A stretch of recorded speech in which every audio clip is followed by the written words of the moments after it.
మరి ఈరోజు సికింద్రాబాద్ పార్లమెంట్ అభ్యర్థిగా జంట నగరాలే కాకుండా ఉమ్మడి ఆంధ్రప్రదేశ్లో మాజీ మంత్రివర్యులుగా గ్రేటర్ హైదరాబాద్ అధ్యక్షులుగా మరి ఖైరతాబాద్ ముద్దుపీట అయినటువంటి దానం నాగేందర్ గారిని రేవంత్ రెడ్డి గారు అభ్యర్థిగా నియమించినందుకు వారికి శుభాభినందనలు తెలియజేస్తూ మరి యొక్క కార్యక్రమానికి ముఖ్య అతిథిగా రాజ్యసభ సభ్యులు గౌరవనీయులు అనిల్ కుమార్ యాదవ్ గారు, గౌరవ మేయర్ గద్వాల్ విజయలక్ష్మి గారు, అదేవిధంగా మా ప్రియతమ నాయకుడు డిసిసి ఖైరతాబాద్ అధ్యక్షులు శ్రీ రోహిన్ రెడ్డి గారు, ఇతర నాయకులందరికీ స్వాగతం సుస్వాగతం.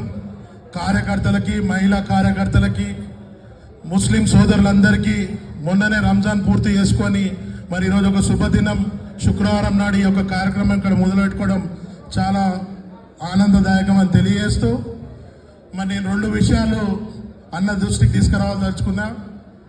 మరి ఖైరతాబాద్ నియోజకవర్గంలో 2004లో అంజన్ కుమార్ యాదవ్ గారు పార్లమెంట్ సభ్యులుగా నిల్చోవడం జరిగింది.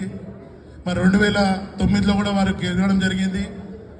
ఎప్పుడైనా ఖైరతాబాద్ నియోజకవర్గం ఒక పెద్దన్న పాత్ర ఉంది సికింద్రాబాద్ పార్లమెంట్ నియోజకవర్గంలో. మరి ఇప్పుడు సికింద్రాబాద్ పార్లమెంట్ అభ్యర్థిగా మన గౌరవనీయులు ఖైరతాబాద్ ఎమ్మెల్యే గారే ఇప్పుడు అభ్యర్థిగా ఉన్నారు కాబట్టి మరి ఖైరతాబాద్ నియోజకవర్గం నుంచి పెద్ద ఎత్తున మెజారిటీ ఉండాలని అందరూ కోరుకుంటున్నట్టు 1,00,000 మెజారిటీ కాదు, 2 లక్షల మెజారిటీ పైన రావాలి.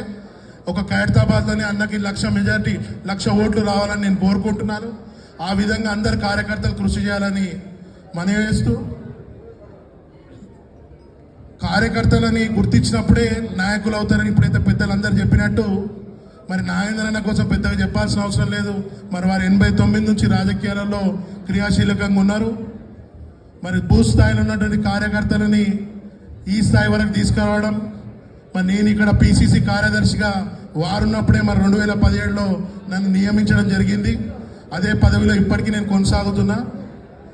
ఈ యొక్క సందర్భంగా కోరుకునేది ఒకటే, మన కార్యకర్తలందరం రేపు 13వ తేదీన పెద్ద ఎత్తున కంకణబద్ధులమై అన్నగారి గెలుపుకు కృషి చేయాలని, దానికి ఖైరతాబాద్ నియోజకవర్గం ఆదర్శంగా ఉండాలని కోరుకుంటూ నాకు ఈ అవకాశం ఇచ్చినందుకు ధన్యవాదాలు తెలియజేస్తూ ముగిస్తున్నాను.